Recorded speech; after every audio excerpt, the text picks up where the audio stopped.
Allergy, asthma തുടങ്ങി ത്വക്ക് രോഗങ്ങളായ കരപ്പൻ മുതൽ സോറിയാസിസ് എന്നിവയിൽ ഏതെങ്കിലും അസുഖത്താൽ ബുദ്ധിമുട്ടുന്നവരാണോ നിങ്ങളെങ്കിൽ ഡോക്ടർ സ്മിത രഘുനന്ദനന്റെ നേതൃത്വത്തിലുള്ള വിദഗ്ധ ഡോക്ടർമാരുടെ സേവനം മിംസ് ഹോമിയോ ക്ലിനിക് വടക്കാഞ്ചേരി ബ്രാഞ്ചിൽ ലഭ്യമാണ്. Skin and allergy homoeopathic super speciality clinic, Chalippadam road, Vadakkanchery. Phone 8137973856.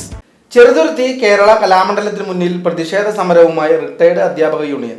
UGCയുടെ 6ാം ശമ്പള പരിഷ്കരണത്തിലെ അപാകതകൾ പരിഹരിച്ച് 2007 ജൂൺ മുതലുള്ള കുടിശ്ശികയും പെൻഷൻ ആനുകൂല്യങ്ങളും നടപ്പിലാക്കണമെന്നാവശ്യപ്പെട്ട് മാർച്ച് 5 മുതൽ forum of Kalamandalam university teachers കലാമണ്ഡലത്തിന് മുമ്പിൽ അനിശ്ചിതകാല സമരം ആരംഭിക്കും.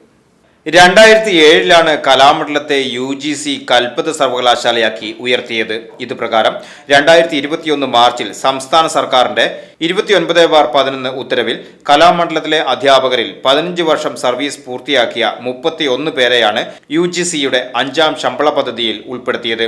സംസ്ഥാനത്ത് മറ്റ് യൂണിവേഴ്സിറ്റികളിലും കോളേജുകളിലും 2010 മുതൽ 6ാം ശമ്പള പരിഷ്കരണം നടപ്പിലാക്കിയപ്പോൾ UGCയുടെ കീഴിലാക്കപ്പെട്ട കലാമണ്ഡലത്തിലെ 33 കലാകാരന്മാരെ 5ാം ശമ്പള പരിഷ്കരണത്തിലേക്ക് തരം താഴ്ത്തുകയാണ് ഉണ്ടായത്.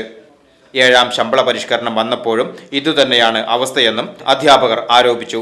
UGC പദ്ധതിയുടെ കീഴിൽ ഉൾപ്പെട്ട 33 പേരിൽ 9 പേർ മരണപ്പെട്ടുവെന്നും ജീവിതകാലം മുഴുവൻ കലയ്ക്കും കലാമണ്ഡലത്തിനുമായി പ്രവർത്തിച്ച തങ്ങൾക്ക് ഇപ്പോൾ കിട്ടുന്നത് തുച്ഛമായ വരുമാനം മാത്രമാണെന്നും കാണിച്ച് മുഖ്യമന്ത്രിക്കും വിവിധ വകുപ്പ് മന്ത്രിമാർക്കും ഒട്ടേറെ നിവേദനങ്ങൾ നൽകിയെങ്കിലും നടപടി ഉണ്ടാകാത്തതിനെ തുടർന്നാണ് അനിശ്ചിതകാല സമരം ആരംഭിക്കുന്നതെന്ന് ഫോറം ഭാരവാഹികളായ Kalamandalam S. Gopakumar, Kalamandalam VK Haimavathi, Kalamandalam PN Girija, Kalamandalam PV Eswaranunni, Kalamandalam P.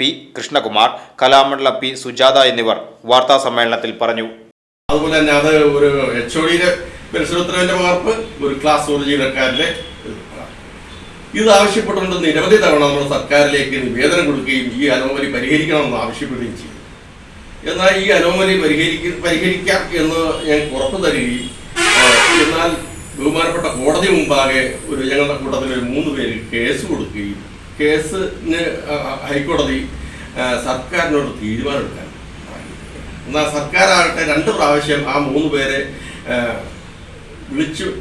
വിളിക്കുകയും അവസാനം കേസ് തള്ളിവെച്ചു. ആ തള്ളിയതിൻ്റെ അടിസ്ഥാനത്തിൽ ഞങ്ങൾക്ക് ഈ 2007 മുതൽ ലഭിക്കേണ്ടിയിരുന്ന UGCയുടെ 6ാം ശമ്പള പരിഷ്കരണത്തിന്റെ കുടിശ്ശികയും നഷ്ടമായി. അതുപോലെ തന്നെ DCRG കമ്മ്യൂട്ടേഷൻ നഷ്ടമായി. പെൻഷൻ UGC 6ാം കമ്മീഷൻ അനുസരിച്ച് 7ാം കമ്മീഷൻ അനുസരിച്ച് ഞങ്ങൾ പെൻഷൻ ലഭിക്കുന്നുണ്ട്.